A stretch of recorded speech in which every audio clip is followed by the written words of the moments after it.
Thank you, Jim. Good morning. Welcome to First Unitarian Church of Wilmington, Delaware. As today's service is a hybrid service, we welcome you both online and in person. We welcome you regardless of your skin color, whom you love, where you are from, and where you may find yourself on your spiritual journey today. My name is Tracy Spinkadomes, and I'm happy to be your worship associate this morning. I want to remind all of our in-person attendees that we do still have our masking policy in effect. Therefore, we ask that you please keep your mask covering up over both your nose and your mouth. During the service, you may speak, hum, or even sing quietly from behind your mask. After the service, we ask that you not congregate in the sanctuary, but rather we invite you to go outside to greet one another. You can congregate in the lawn area, even though it's kind of rainy, and that would be just to the left of the main entrance.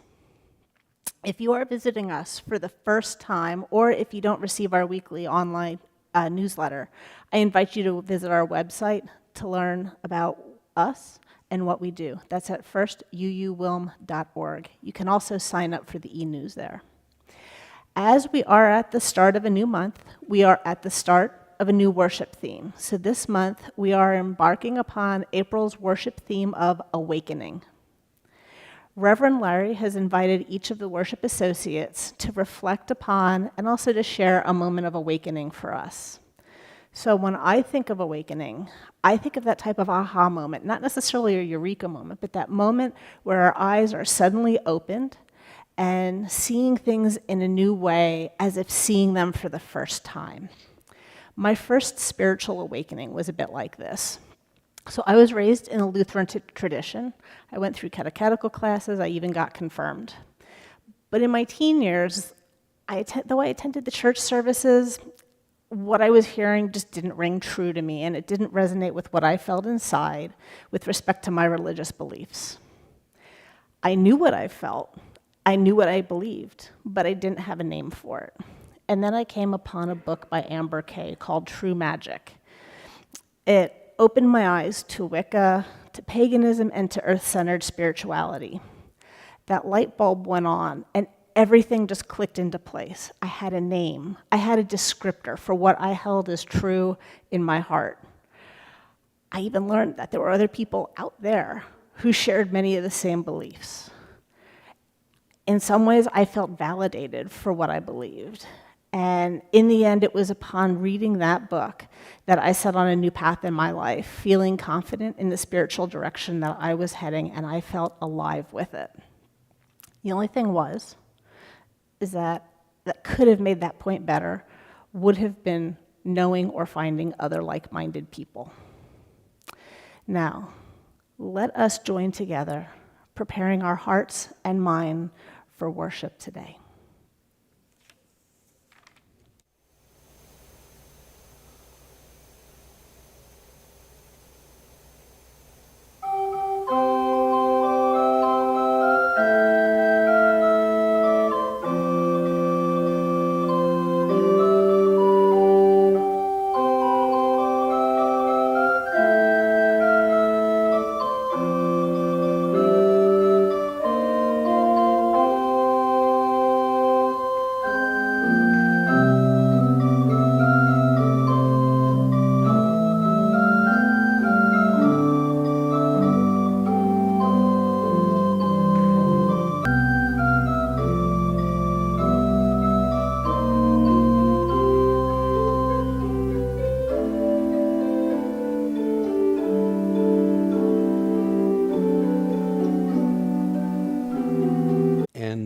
The frailty. Come, let us join together in our service.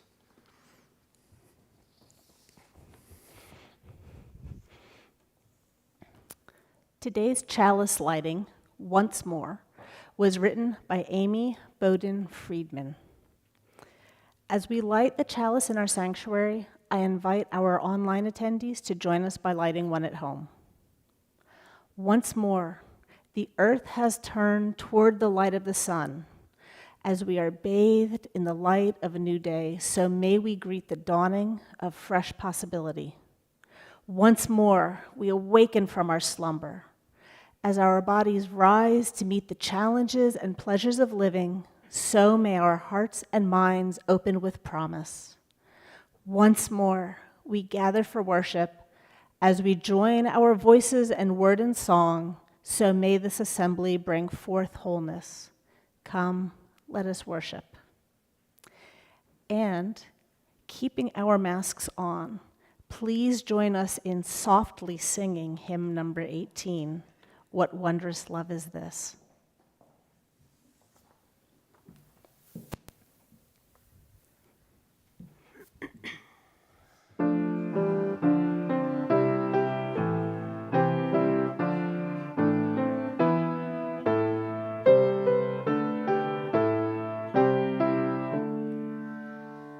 What wondrous love is this, oh my soul, oh my soul? What wondrous love is this, oh my soul? What wondrous love is this that brings my heart such bliss and takes away the pain of my soul, and takes away the pain of my soul. When I was sinking down, sinking down, sinking down, when I was sinking down, sinking down, when I was sinking down beneath my sorrow's ground, friends to me gathered round, oh my soul, friends to me gathered round, oh my soul. To love and to all friends I will sing, I will sing. To love and to all friends I will sing. To love and to all friends, oh, pain and sorrow mend. With thanks until the end I will sing, I will sing. With thanks unto the end I will sing.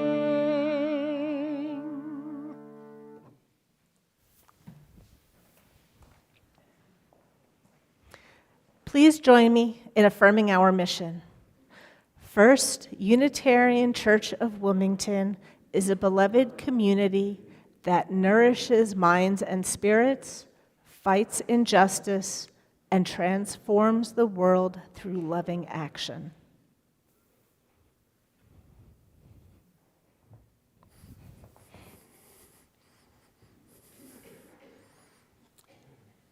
Each week when we gather, we take a time in our service to attend to our own hearts, to the things that may be weighing our hearts, to the things that we may be carrying in our hearts, to the concerns that we need not hold alone.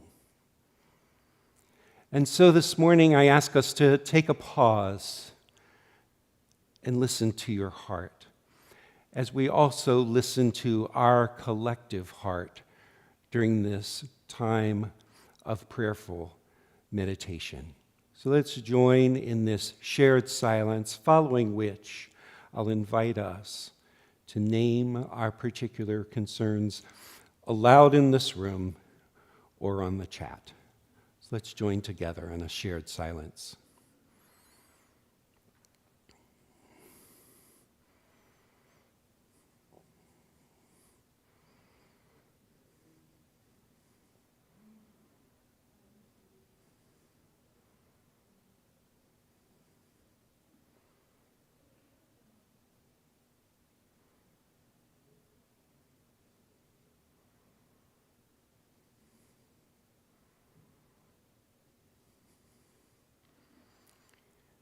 So now may we speak into this room or in the chat the particular concerns and names of those who we have a special care for this morning. I actually want to start by saying that invite us all to hold in our hearts our music director, Kathy Harris, and her mother, as her mother has in hospice care, is currently unconscious, sleeping a lot, and maybe fading from this life. So let's remember Kathy and her mother during this time. Are there other names that you would like to offer or concerns that you would like to state in this space or on the chat?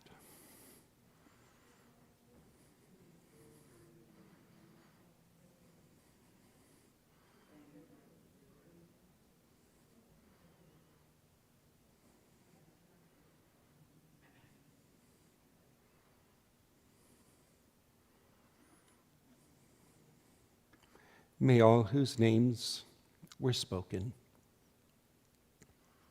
and those unspoken find peace and healing this day.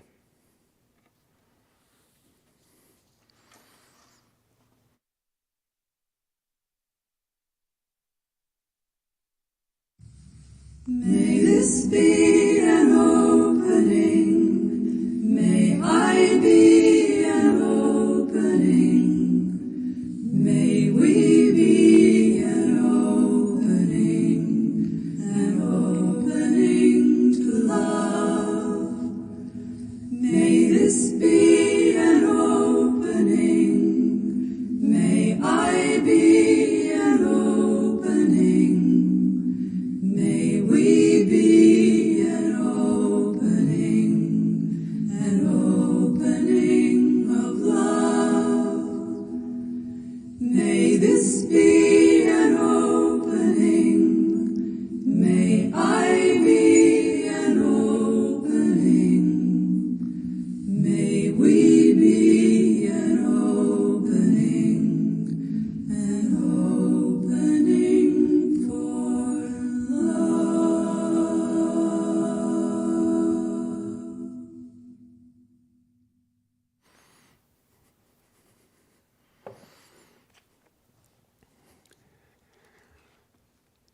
For the reading this morning, Tracy and I will be sharing a poem written by David Whyte, which is entitled, What to Remember When Waking. We're going to read the poem twice. I will read it once. We'll have a little bit of a musical interlude. And then Tracy will read it again following another musical interlude so that we can kind of simmer in the poem a bit.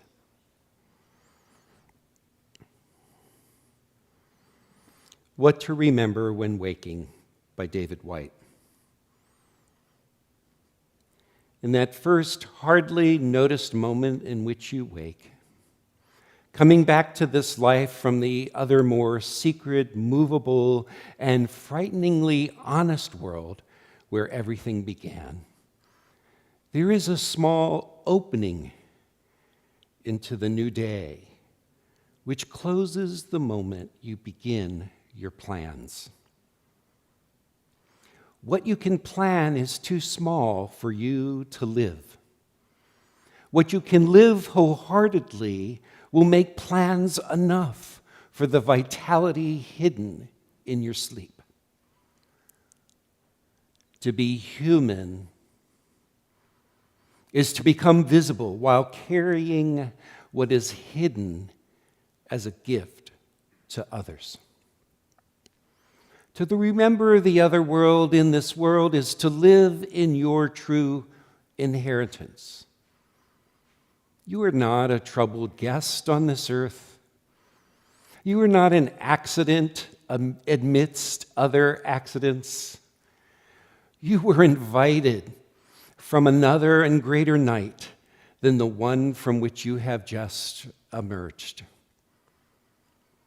Now, looking through the slanting light of the morning window toward the mountain presence of everything that can be, what urgency calls you to your one love?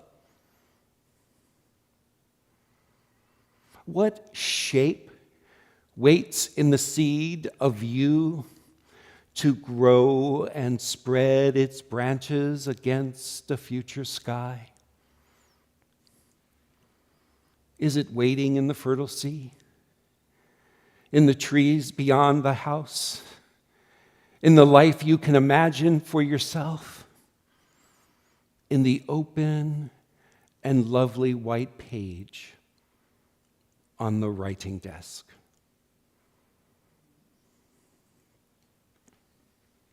May this be an opening. May I be an opening. May we be an opening of love.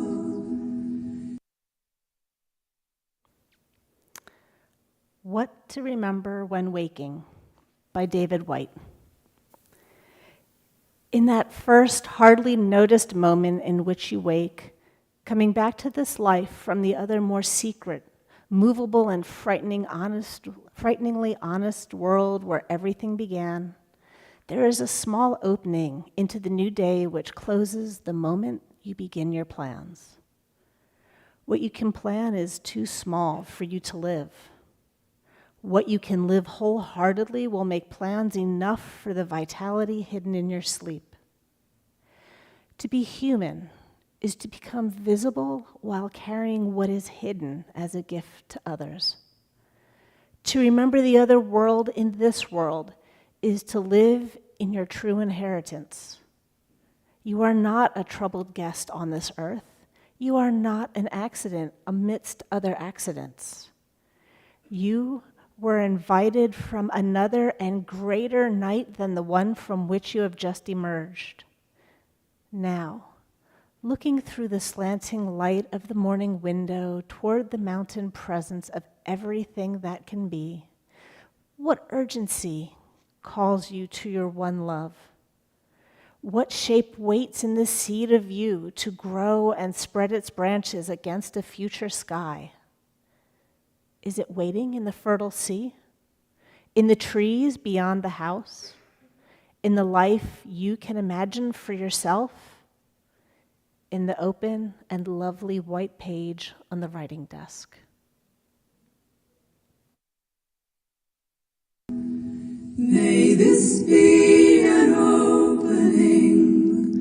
May I be an opening.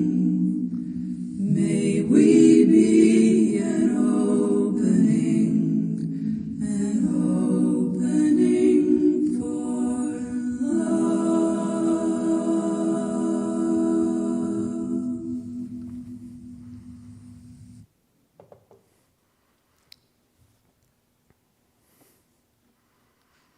Occasionally, I have, and maybe you have too, heard some people refer to something as medicine that goes beyond our usual understanding of what is dispensed to us in pills at regular intervals. Sometimes the word medicine is being used to refer to curative practices, such as yoga is medicine for me, or photography is medicine for me, or maybe even experiences. Spending time with my grandchildren is medicine for me. Taking a walk in the beauty of nature is medicine for me. Maybe you've heard this being used, or maybe you have even used it yourself. I have actually come to really like this use of the word medicine. It seems to acknowledge that within life itself, certain practices, certain experiences have an impact on our own well-being. Do you identify a particular practice as a medicine for you? Do certain experiences tend to have a curative or healing aspect for you? You may write these in the chat if you're online right now as a way of sharing these with others. And if you do write something, I know you will be appropriate.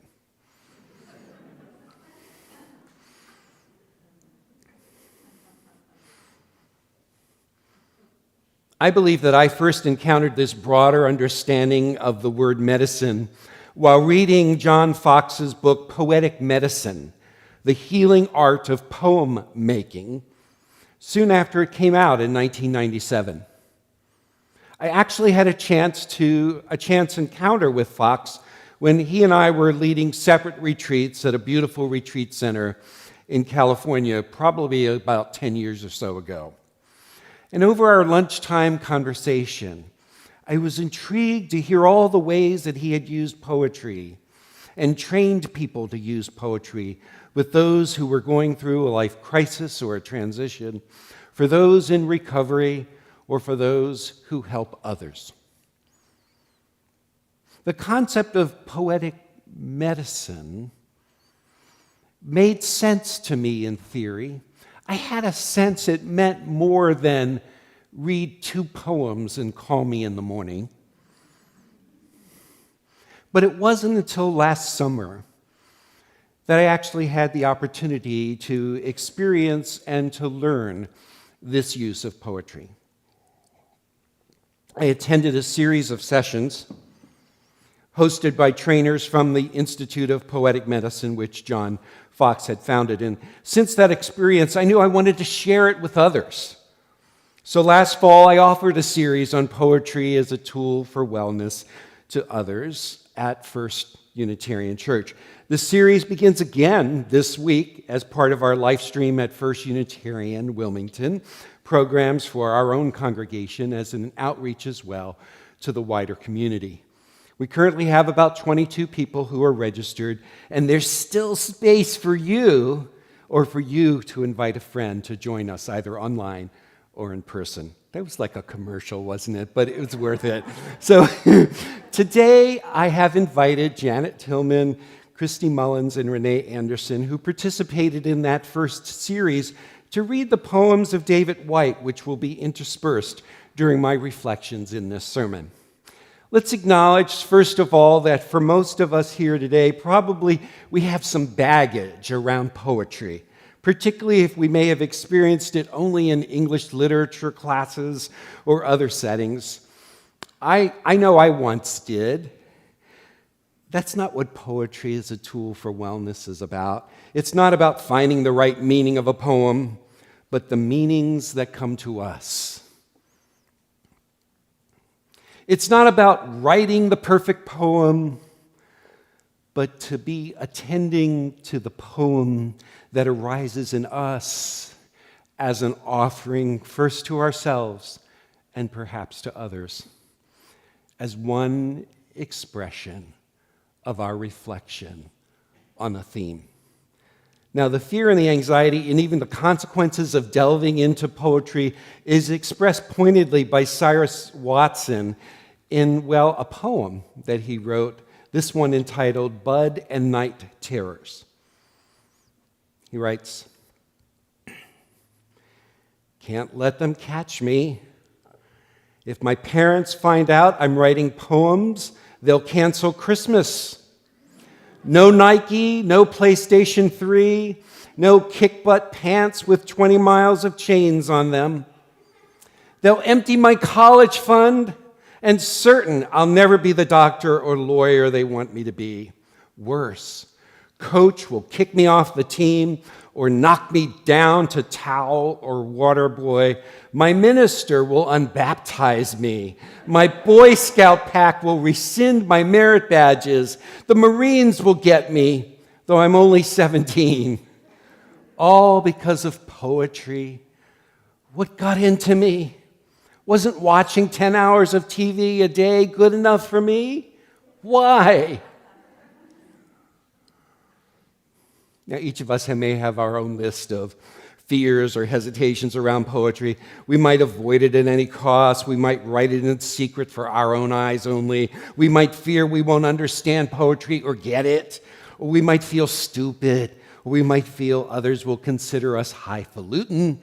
We might fear we will get it and will see or understand something in ourselves we'd rather not.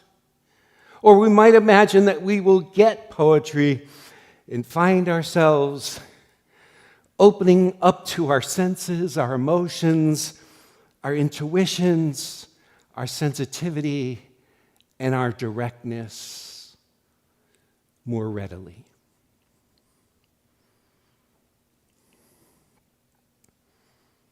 Okay, let's admit it. Poetry sometimes takes us to a place and invites us into an experience. When I saw our sign on 202 announcing this week that our upcoming Poetry as a Tool for Wellness series, I wanted to suggest a caution label. You know, like proceed with caution, but then I had some second thoughts thinking it might interrupt traffic in some way. We know our fears are often worse than the real experience, particularly outside of the English class, particularly in the company of others who, like you, are looking for ways of expression, ways of nurturing your spirit. Poetry can be an experience to be in and to be with one another. Since our Soul Matters theme this month is awakening, I just thought immediately about David Whyte's poem, What to Remember When Waking, that Tracy and I read this morning. As a poet, Whyte often discloses some of the personal experiences that led him to express things in a poetic way. Whyte had a very particular moment of awakening, which at first for him was so embarrassing, painful, but then became an opening. I'll let him tell you the story of what occurred to him in his workplace one day, in his own words. Now, he's got a nice Welsh accent, so I can't do it in the way that he would do it, but I'll read the words. One morning, hurtling from my desk towards the photocopier, I passed a room full of my colleagues just about to start a meeting. There was someone I needed to talk to. I saw immediately that he wasn't among them, but I put my head in the door before they could begin, and in a very loud, urgent voice, I said, "Has anyone seen David?" There was a moment of stunned incomprehension, which to my amazement quickly dissolved into table-thumping laughter. My comic timing must have been impeccable because the whole room was soon helpless, repeating what I had said and generally behaving like the pig, ignorant fools other people seem to be when the joke is at our expense. I looked back at them blankly, the truth dawning as I looked. Has anyone seen David? Might seem an innocuous question in most organizations, but I happen to be the only David who worked under that particular roof. I realized the forlorn and public stupidity of my request and forced myself, after a wide-eyed moment, to laugh with them. Inside, I was dying.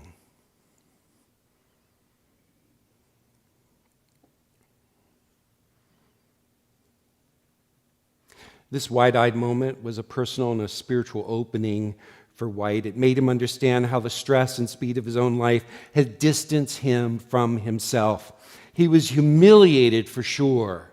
Upon reflecting upon this, he recalls the root of the word humiliation as humus, meaning soil or ground. He goes on to realize that, as he says, when we are humiliated, we are in effect returned to the ground of our being. Any fancy ideas that we have about ourselves are shriven away by the reality of the moment.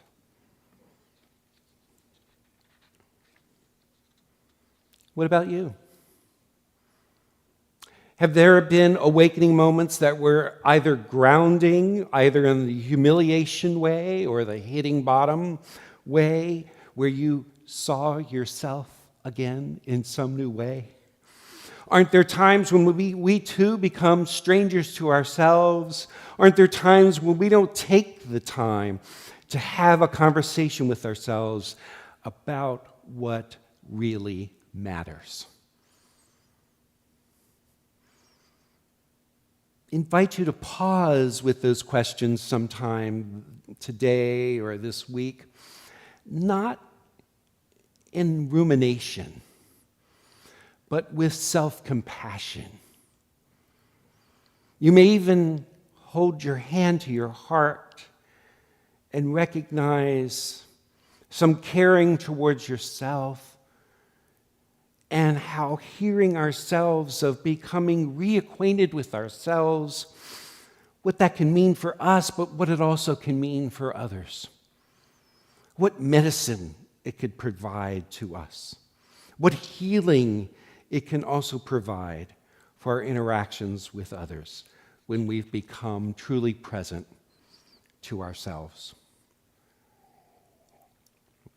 Now, our awakening moments may not have been as profound, and God help us, as humiliating as the one that David Whyte shares.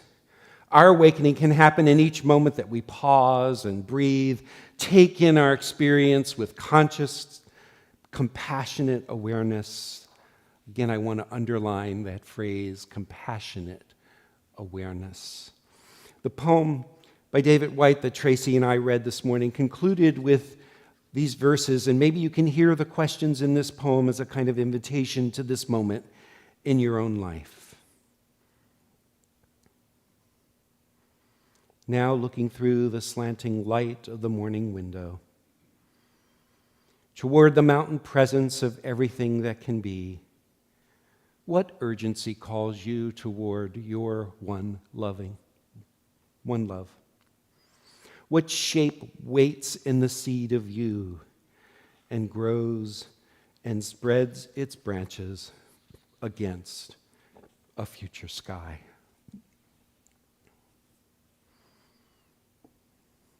So awakening can occur to us not just through profound, even profoundly embarrassing moments that ground us in new ways.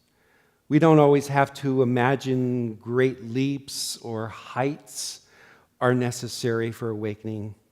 But as this poem by David Whyte, Start Close In, advises us a particular way to start close in. Janet Tillman will now read this poem.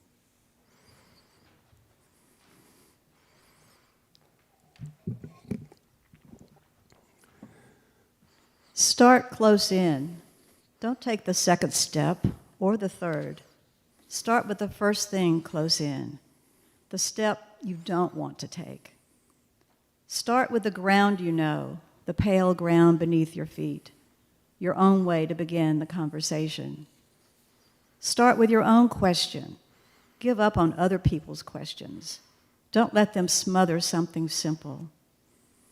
To hear another's voice, follow your own voice. Wait until that voice becomes a private ear that can really listen to another. Start right now. Take a small step you can call your own. Don't follow someone else's heroics. Be humble and focused. Start close in. Don't mistake that other for your own. Start close in. Don't take the second step or the third. Start with the first thing close in, the step you don't want to take.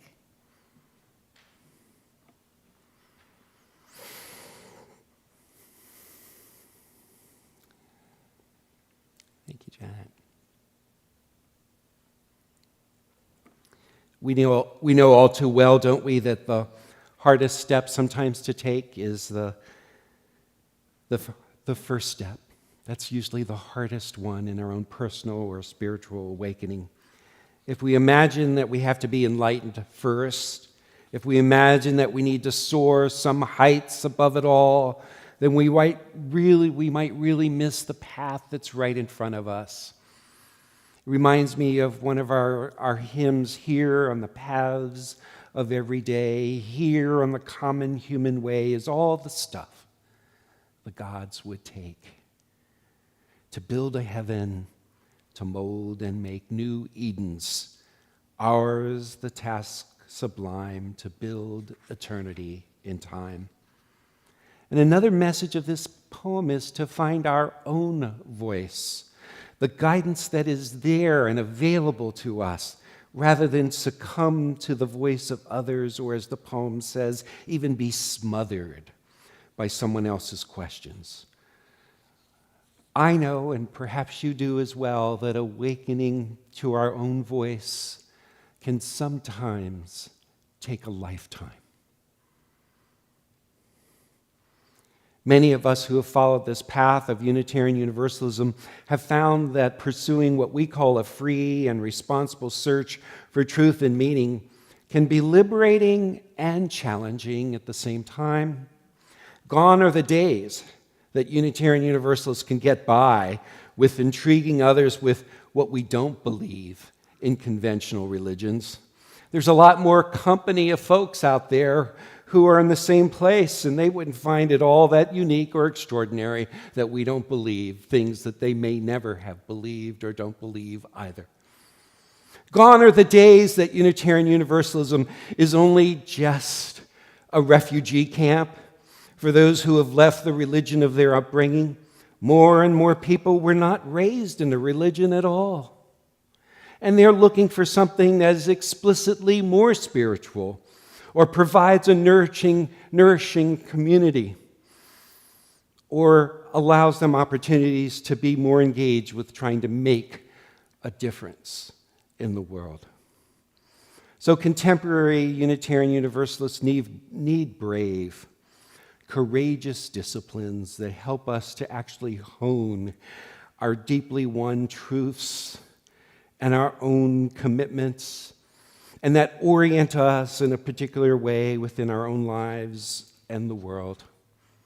And I think that Whyte's advice is really helpful to us if we are to engage in this kind of discipline. Start with the ground you know, the pale ground beneath your feet, your own way to begin the conversation. Start with your own question. So let's listen now to another poem by David Whyte entitled The Winter of Listening that Christy Mullins will read for us. Christy.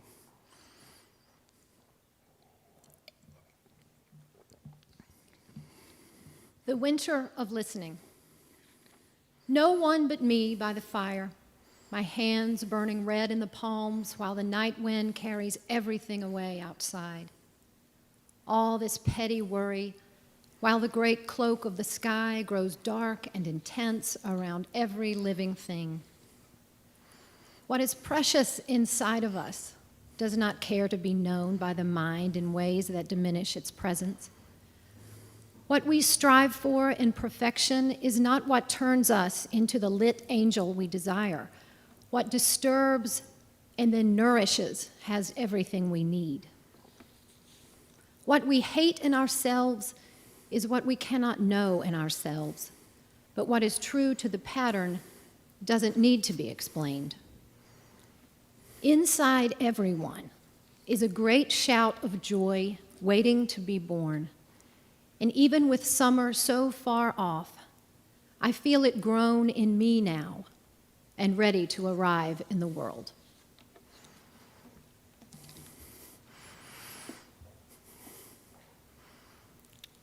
Thank you, Christy.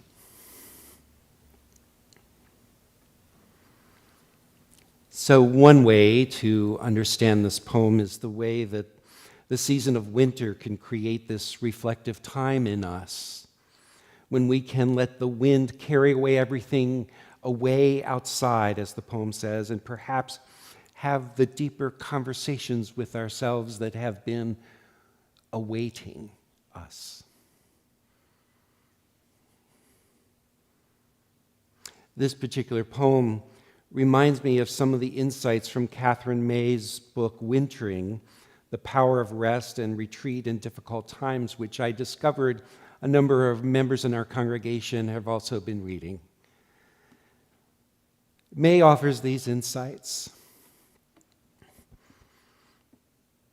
Everybody winters at one time or another, some winter over and over again.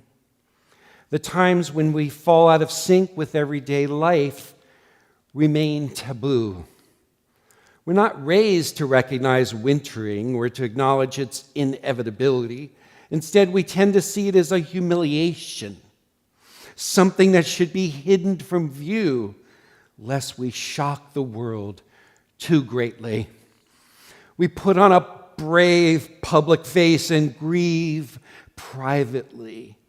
We pretend not to see other people's pain. We treat each wintering as an embarrassing anomaly, she goes on to say, that should be hidden or ignored. This means we've made a secret of an entirely ordinary process that have thereby given those who endure it a pariah status, forcing them to drop out of everyday life in order to conceal their failure. Yet, we do this at a great cost. Wintering brings about some of the most profound and insightful moments of our human experience. And wisdom resides in those who have wintered. We must stop believing, she says, that these times in our lives are somehow silly, a failure of nerve, a lack of willpower. They are real, and they are asking something of us. We must learn to invite the winter in. We may never choose to winter, but we can choose how.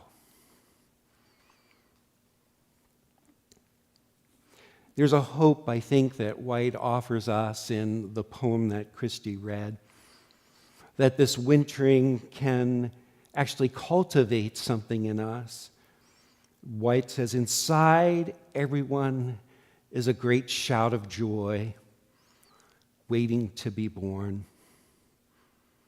You might take a moment now and just pause and see if there's any semblance of that great shout of joy in you that's waiting to be born in this moment. Even with summer so far off, he continues, I feel it grown in me now and ready to arrive in the world.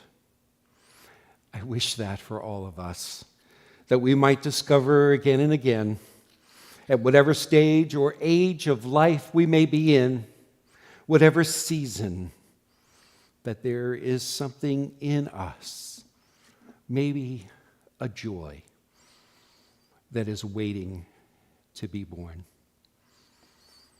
Which leads to our last poem, a short one, which Renee Anderson will read for us, Faith by David Whyte.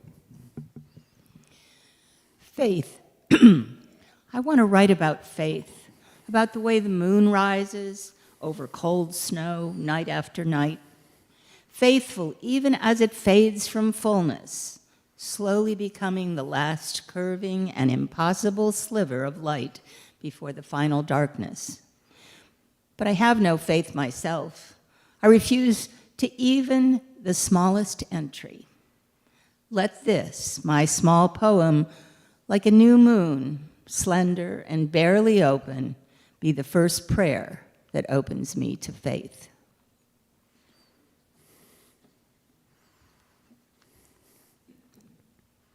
Thank you, Renee.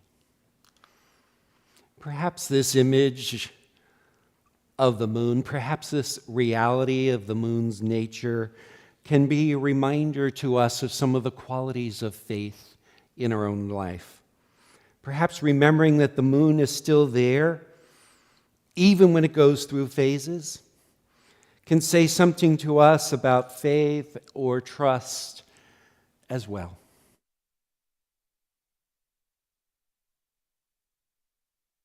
Lost sound, here we go. Even so, when our sound or faith waxes or wanes like the moon, it does not disappear. Yet, that sliver of light is both a signal of the disappearance of the moon for a while, and yet it is also a signal of the gradual and certain reappearance of that light in its fullness as well.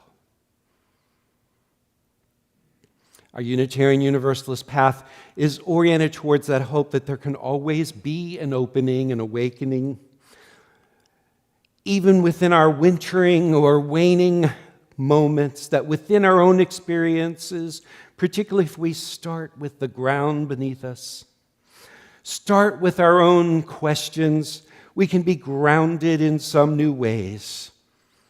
Our Unitarian Universalist ancestors, they encouraged us in the tasks and disciplines of cultivating our soul. They rejected the point of view that we were innately depraved or predestined. They denounced those who claimed that revelation was sealed sometime in the far past. They felt that there were always new truths that were breaking forth, and that truth could come to us from many sources. Our Unitarian Universalist ancestors believed that there was a divine seed within each of us that required constant tending and cultivating, and that spiritual disciplines, personal practices, conversations with one another could bring forth its potential. May we continue to take up that legacy on this path that we are traveling together. So poetry reading or writing poetry can be one of those disciplines, I believe. It can be a medicine of sorts to bring healing and to evoke wholeness in us, or help us recognize that the wholeness is always there if we but yet open ourselves to it. John Fox offers this final insight.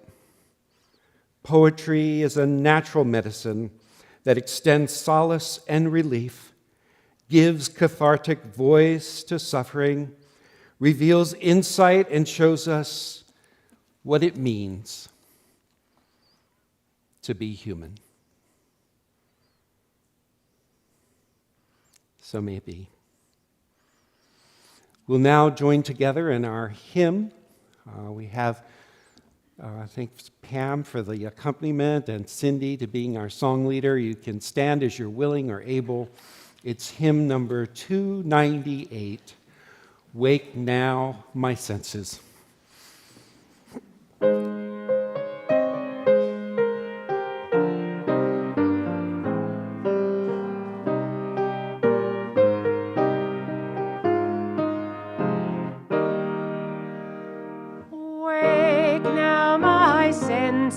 And hear the earth call. Feel the deep power of being in all. Keep with the web of creation your vow. Giving, receiving as love shows us how. Wake now, my reason, reach out to the new. Join with each pilgrim who quests for the true. Honor the beauty and wisdom of time. Suffer thy limit and praise the sublime. Wake now, compassion, give heed to the cry.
In my opening words, I shared with you one of my moments of spiritual awakening, but I had more after that.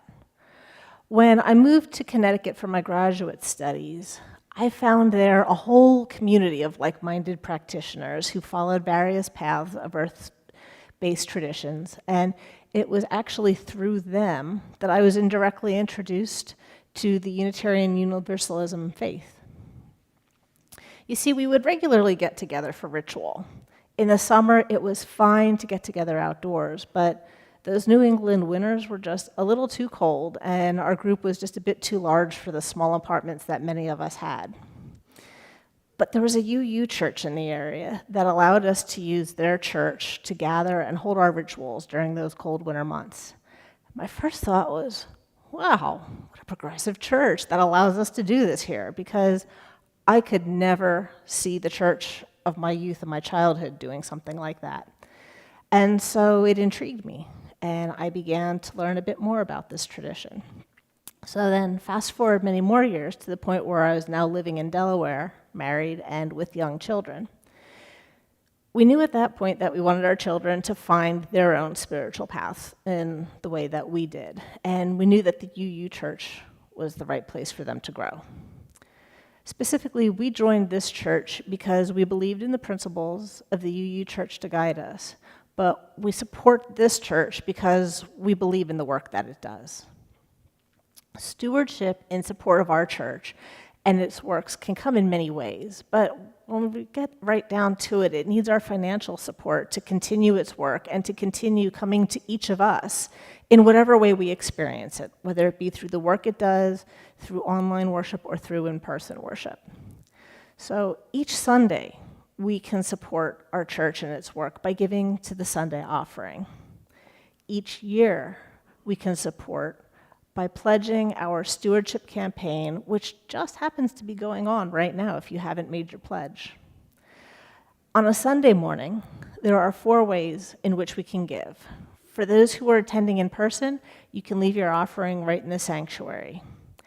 Other ways of giving are to send a check to the office, to donate through our online donation page, or to donate via the Vanco mobile app using your smart device. To pledge to our stewardship campaign, you can either fill out a pledge form right here in person in the church, or you can fill out a pledge form online, which is also accessible via a link in our e-news and our website. At this time, please join me in dedicating our offering. To the work of this congregation, which is weaving a tapestry of love and action, we dedicate our lives and these our offerings.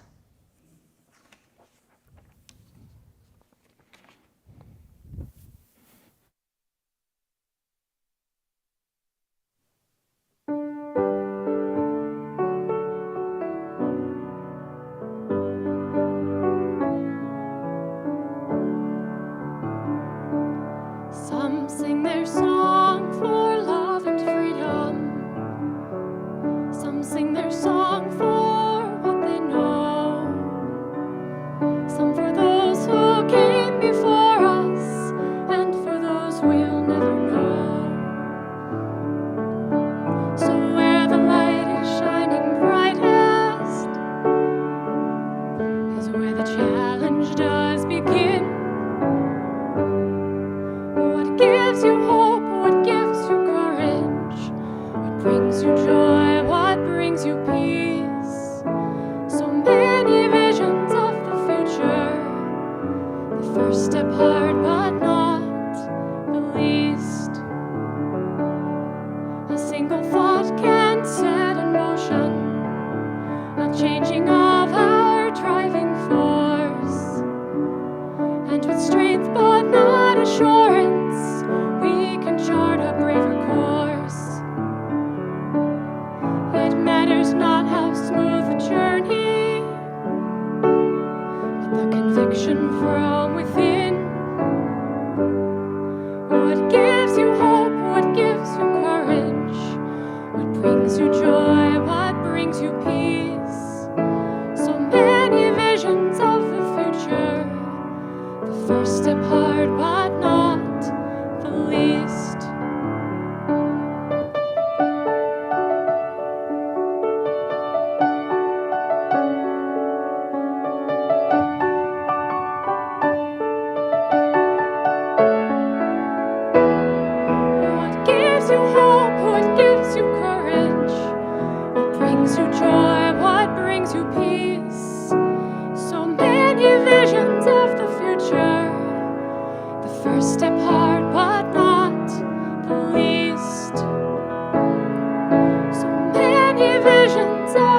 Isn't that a beautiful song that she wrote and that she played for us? Lee, are you here? I don't see her, but I think maybe we should give an applause anyway for that.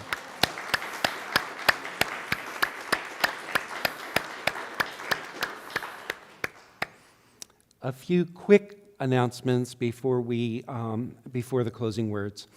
There is a newcomers gathering following the service in the parish hall. Most of those I know who are coming have registered ahead of time, but it also can be a drop-in. So if you're a newcomer and want to just drop into our gathering, that will start at 12:50 in the parish hall, which is the room right there.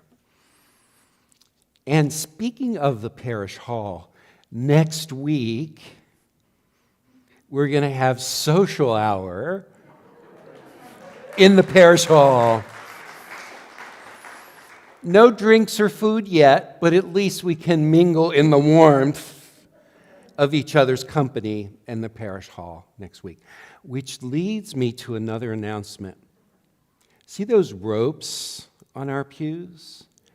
During the postlude today, I invite you to unravel those ropes, take them up, swing them around if you need to, and we're going to release ourselves from those ropes as well next week. Okay? I'm excited. So our closing words are by Theodore Parker, Unitarian minister, strong advocate of abolition.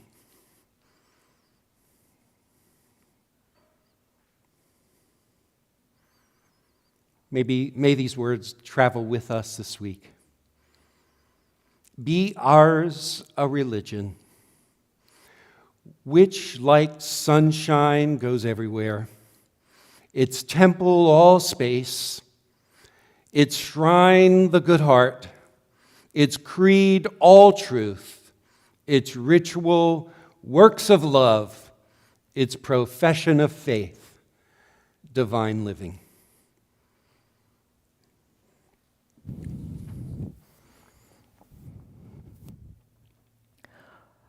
For those who have lit a chalice at home, please extinguish it with us now as I share these words from Rumi.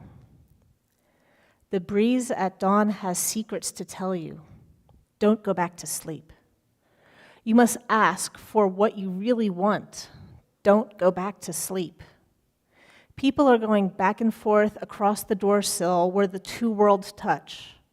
The door is round and open. Don't go back to sleep.